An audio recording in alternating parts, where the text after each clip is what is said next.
जी अस्सलाम वालेकुम स्टूडेंट्स, कैसे हैं? ठीक ठाक खैरियत से हैं? उम्मीद है ठीक होंगे। आज हम हाज़िर हैं एक नए लेक्चर के साथ 4.2 के क्वेश्चन नंबर 5 के साथ, जो कि इन्वर्स ऑफ ट्रिग्नोमेट्रिक फंक्शंस है। आपने इसको अच्छे तरीके से सीखना है। इसकी वजह ये है कि इन्वर्स ऑफ ट्रिग्नोमेट्रिक फंक्शन एक कॉम्प्लिकेटेड क्वेश्चन होते हैं जो स्टूडेंट्स के कॉन्सेप्ट्स को झंझोड़ के रख देती है और इस तरह से वो मुश्किलात का शिकार होते हैं। सो प्लीज़ इसको ज़रा अच्छे तरीके से याद कीजिएगा। अब मैं आता हूँ ज़रा, दरअसल आपको एक चार्ट याद करवा देता हूँ। ये चार्ट जो है आपको इसको अच्छे तरीके से याद करना है। ये इन्वर्स ऑफ ट्रिग्नोमेट्रिक का चार्ट है, दरअसल उसके डेरिवेटिव्स का चार्ट है। सो आते हैं, मैंने कहा अगर आपके पास इन्वर्स ऑफ ट्रिग्नोमेट्रिक साइन आ जाए, साइन इन्वर्स ऑफ आ जाए, सो याद रखना साइन इन्वर्स ऑफ एक्स का डेरिवेटिव होगा 1/√1 माइनस एक्स स्क्वायर। और अगर आपने साइन याद कर दिया तो कोस भी आपको मिल गया। याद रखिएगा, इन दोनों जो मैंने निशान लगाया है इनके डेरिवेटिव्स सेम है। आप देख सकते हैं सिर्फ माइनस का फ़र्क है। साइन का जो डेरिवेटिव है वही कोस का है, लेकिन वो माइनस का है कोस का। और इस तरह से जो टेन का है वो कोट का है, वो लेकिन कोट वाला माइनस का है। क्योंकि आपको बता चुका हूँ कि जो सी से शुरू होता है, इसका जुगाड़ ये है कि जो सी से शुरू हो रहा है उसको आपने क्या कर देना है, नेगेटिव के साथ याद करना है। बाकी डेरिवेटिव उनका सेम है। 3 याद किया तो 3 याद हो जाएंगे दूसरे भी। सो सिर्फ नेगेटिव साइंस हो जाएगा। कॉस इन्वर्स का माइनस का हो जाएगा 1/√1 minus x square. Tan inverse का हो जाएगा 1/x स्क्वायर प्लस साइन 1। और इस तरह से कॉट इन्वर्स का हो जाएगा माइनस का 1/x स्क्वायर प्लस साइन 1। और इस तरह से सेक इन्वर्स का हो जाएगा 1/x√x स्क्वायर माइनस 1। और कोसेक का हो जाएगा माइनस का 1/x√x स्क्वायर माइनस 1। सो इस तरह से आपने इनको मेमोराइज करना है। एक याद किया दूसरे याद हो जाएंगे। मैं साइन याद कर लो, आपको बताता हूँ। कोस याद हो जाएगा, टेन याद कर ले, कॉट याद हो जाएगा, सेक याद कर ले, कॉसेक याद हो जाएगा। So these are simples. अब एक क्वेश्चन की तरफ आते हैं। क्वेश्चन नंबर 5 का पार्ट नंबर 1 है और ये कहता है कि इसको डिफरेंशिएट कर दे। याद मैंने फ़ौरन देखा कि ये साइन इनवर्स ऑफ एक्स है। और याद रखना कि इसकी जो ट्रिग्नोमेट्रिक फंक्शन को डेरिवेट करने का एक टेक्निक है, वो याद रखना एक ट्रिक है। आप ट्रिक समझ सकते हैं। ट्रिक क्या है इसकी कि याद रखना सबसे पहले पावर का डेरिवेटिव होगा। किसका होगा? पावर नीचे, पावर में से एक माइनस हो गया। फिर उसके बेस का डेरिवेटिव होगा, जो क्या कहलाता है? फंक्शन। बेस का डेरिवेटिव होगा। और फिर बेस के पास जो एंगल होगा उसका डेरिवेटिव होगा।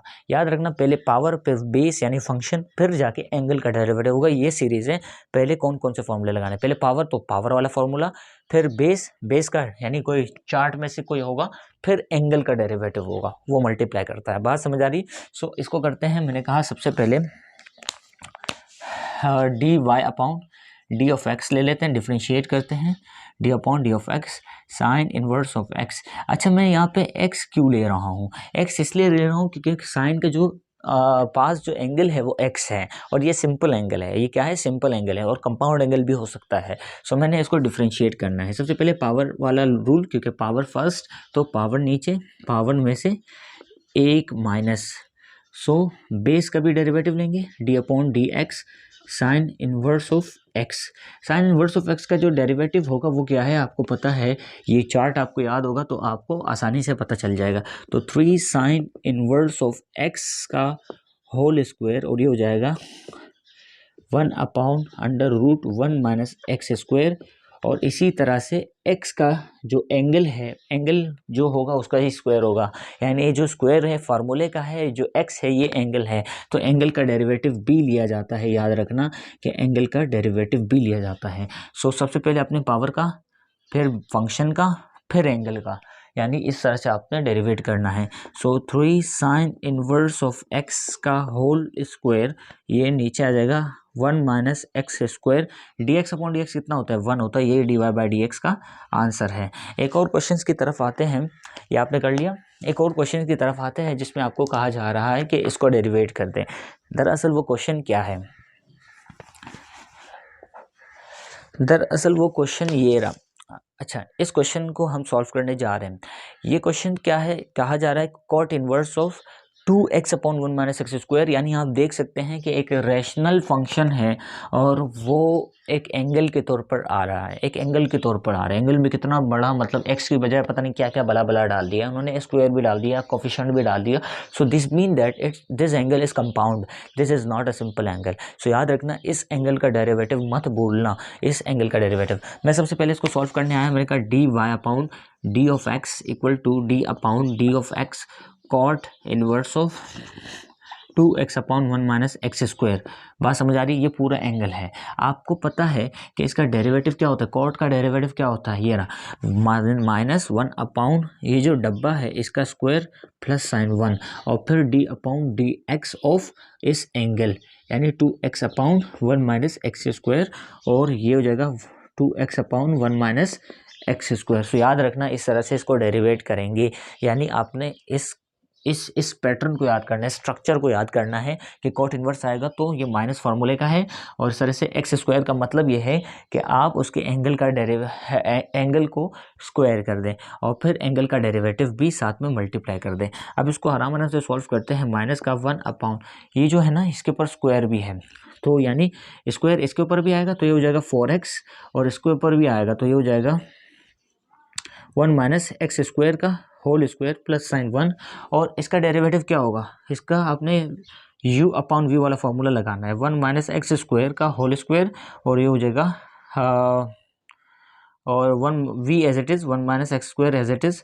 u का डेरिवेटिव, u क्या है आपके पास यहाँ पे 2x है, तो ये हो जाएगा 2 minus sign u as it is 2x as it is. v का डेरिवेटिव यानी 1 - x² का डेरिवेटिव क्या हो जाएगा, ये हो जाएगा 0 - 2x। क्लियर हो रहा है? 0 - 2x, क्योंकि 1 का डेरिवेटिव क्या होगा, 1 का डेरिवेटिव 1 और 0 होगा, और 2x का डेरिवेटिव क्या होगा, माइनस का 2x होगा। सो अब इधर सिंप्लीफाई करते हैं, -1 ये 4x अपनी जगह प्लस साइन, ये एलसीएम लेंगे तो ये 1 से मल्टीप्लाई कर जाएगा, क्या हो जाएगा 1 - x² का होल स्क्वायर। तो अब क्या करेंगे, इसको अपनी जगह 1 - साइन x² का होल स्क्वायर अपनी जगह, इसी तरह से इसको मल्टीप्लाई करते हैं, 2 1 ज़ा 2, 2x² ज़ा 2x², और ये हो जाएगा माइनस माइनस प्लस 2 2 ज़ा 4x²। सो इस तरह से आपने कर देना है, और ये डिनोमीटर में जो था 1 - x² का होल स्क्वायर अपनी जगह। अब देख रहे हैं कि 1 - x का होल स्क्वायर 1 - x का होल स्क्वायर से कैंसिल हो गया। अब आते हैं, क्या करते हैं, इसको सिंप्लीफाई करके 1/4x, इधर आता है 1 - x² का मतलब a - b का होल स्क्वायर। a - b का होल स्क्वायर का मतलब a² plus sign b², x⁴, x² का स्क्वायर माइनस साइन 2ab। सही है, ये आप ध्यान से देख लीजिएगा। और इस तरह से यहाँ पर इसको सिंप्लीफाई करते हैं तो कितना होता है 2 + साइन 2x², और अपाउंड में क्या हो जाएगा, कुछ भी नहीं बचा। क्लियर है? मैं ऊपर का हिस्सा मिटा रहा हूँ। आपने क्या किया,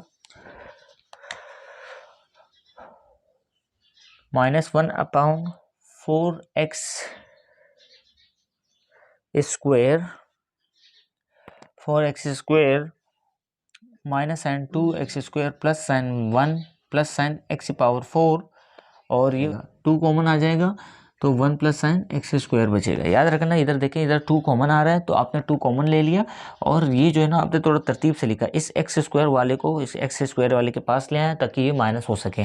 सो आपने क्या किया कि -1 इसको माइनस किया तो ये 2x² plus sign 1 plus sign x⁴, और ये हो जाएगा 2 1 प्लस साइन x²। क्लियर हो रहा है?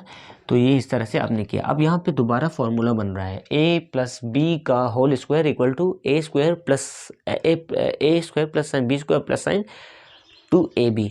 सो ये a² plus b² plus sign 2ab is equal to a plus b का होल स्क्वायर। याद रखना, ये फॉर्मूला बन रहा है a + b का होल स्क्वायर।